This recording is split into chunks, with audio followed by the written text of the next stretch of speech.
안녕하세요. 금나침반입니다. 자, 오늘 여러분들한테 알려드리고 싶은 내용은 급여 통장을 꼭 바꾸라고 해놨어요. 응? 아니, 잘 쓰고 있는 급여 통장을 왜 바꿔?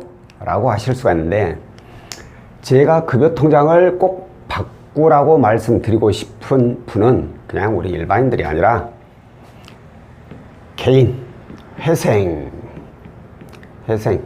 또는 파산 또는 신용회복 등 이렇게 신용에 좀 문제가 있었을 때, 신용불량도 마찬가지고요, 이렇게 문제가 있었던 분들, 이런 분들은 가능한 급여 통장을 바꾸라는 거예요. 내가 앞으로 뭐 나 대출받을 일도 없고 뭐 별 볼 일 없다, 아니 별 뭐 은행을 이용할 이유가 없다, 그러면 굳이 안 바꾸셔도 돼요, 그때는. 근데 본인이 앞으로 은행을 통해서 대출 받을 일이 있다면 급여 통장은 꼭 바꿔두는 게 좋습니다. 자, 왜 그러느냐? 나 얘네들 다 이상 없이 다 갖고 면책을 받았는데 왜 꼭 통장을 바꿔야 되냐 라고 하신다면은, 우리가 법적으로는 면책 받았으니까 이제 더 이상 갚을 의무가 없어요. 안 갚아도 돼. 그걸로 끝나. 그런데 과연 그 해당 금융사의 전산에는 내가 이전에 회생이나 회복을 신청해서 면책을 받았다는 내용이 없어질까요? 절대. 뭐 평생 끌고 가진 않겠지만 제가 알기로 뭐 10년인가 5년인가는 끌고 갈 겁니다. 자, 그렇다면은 이전에 우리가 돈을 빌려줬는데 이분이 개인회생을 신청해 가지고 우리가 피해를 봤어. 근데 면책 받았다고 해서 다시 또 대출을 해달라 라고 문의를 준다면, 과연 해당 은행에서는 아 그래, 면책 받았으니까 그래, 지금의 조건에 맞춰가지고 그래, 이렇게 나오니까 이렇게 해드릴게요, 이렇게 해줄까요? 그냥 아무 일 없듯이? 절대 그렇지 않죠. 전세 딱 보니 이분은 예전에 우리 거 대출 받았다가 못 갚고 개인회생 신청한 사람이네 해가지고 대출 안 돼버리거나, 아니면 가능하더라도 다른 분들에 비해서 훨씬 금액을 적게 해서 나가거나, 그렇게 피해를 볼 수가 있다는 거죠. 그렇기 때문에 개인회생이나 파산, 뭐 회복 등 이런 면책을 받고 난 분들은 반드시 급여 통장을 꼭 바꿔야 돼요.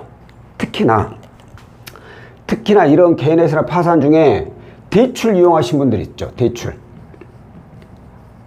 이런 분들은 대부분이 고금리만 이용을 하게 됩니다. 왜? 이 상황일 때는 신용이 안 좋기 때문에 그 어느 금융사에도 대출을 해주지도 않지만, 대출을 해준다고 하더라도 굉장히 높은 이자로만 대출이 나가는 곳이 있어요. 그렇기 때문에 당장 뭐 먹고 살아야 되니까 대출을 받을 수밖에 없어. 이자가 높더라도. 내 상황이 이런데 어떻게 할 거예요? 그런데 자, 면책을 받고 났어. 면책을 받고 나서 이대로 계속 고금리를 이용해야 되냐? 절대 그게 아니죠. 저금리로 이제 대안을 해야 되죠. 저금리 대안.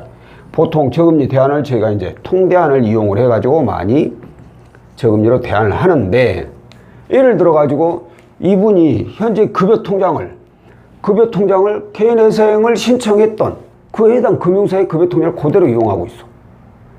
그러면 저금리 대안이 가능할까요? 물론 가능합니다. 안 되는 건 아니에요. 왜? 다른 금융사에다가 신청을 하면 되니까.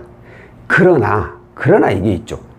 내가 급여를 계속해서 이체를 하고 있는, 어떤 다른 자동 이체를 하고 있는 이 주거래 은행이라면 아무 거래 없는 은행보다는 좀 더 많은 혜택을 받을 수 있다는 거죠. 그러니까 뭐 금액적인 면에서 좀 더 받을 수 있거나, 아니면 금리적인 면에서 좀 더 낮게 이용할 수 있거나, 어떤 혜택이라도 조금이라도 받을 수가 있다는 거예요. 그런데 급여 통장을 바꿔놓지 않고 그냥 예전 개인회생 신청했던 그 해당 금융사 그대로 이용하고 있다면, 아무래도 내 주거래 은행이지만 나는 혜택을 못 받는다는 거죠.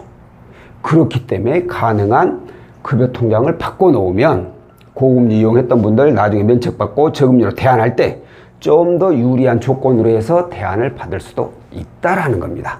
자, 오늘은 개인회생이나 파산, 뭐 회복 등 이렇게 면책을 받고 급여 통장을 꼭 바꿔야 하는 그런 내용에 대해서 안내를 해드렸고요. 다음번에 또 다른 내용으로 찾아뵙도록 하겠습니다. 고맙습니다.